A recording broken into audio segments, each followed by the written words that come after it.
Thionville a désormais sa maison du département. Celle-ci vient d'être inaugurée sur l'espace Cormontaigne en présence de Patrick Weiten, président du Conseil général de la Moselle.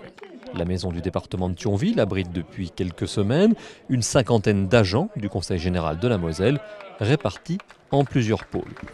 On a 6 pôles. On a le pôle de l'aide sociale à l'enfance, on a le pôle de la protection maternelle infantile, on a le pôle de l'UTAS, c'est-à-dire tout ce qui concerne les assistantes sociales. On a le pôle de l'unité territoriale routière, on a le pôle territoire qui s'occupe de subventions ou siège des 2 présidents de commission d'arrondissement, où les entreprises peuvent s'adresser pour des subventions au niveau de la MICAP. Et on a aussi le pôle de l'appui RSA. Ouverte du lundi au vendredi de 9h à 11h30 et de 14h à 16h30, la nouvelle maison du département est en quelque sorte une vitrine du Conseil général. Les visiteurs peuvent y trouver des informations sur les compétences et l'organisation du Conseil général, sur ses projets et ses ambitions pour les Mosellans.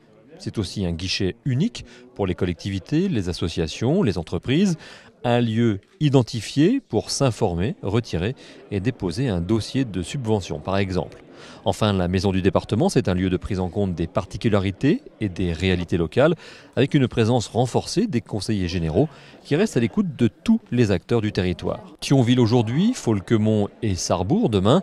La maison du département s'installe un peu partout sur le territoire mosellan. À terme, il y aura 8 maisons en Moselle. Celles de Sarreguemines, Forbach, Boulay, Saint-Avold et Château-Salins sont déjà opérationnelles. Bon, on va essayer de mailler l'ensemble du territoire de façon à ce que nous ayons, j'allais dire, presque des petites sous-préfectures départementales, là aussi au plus près des besoins de chacun.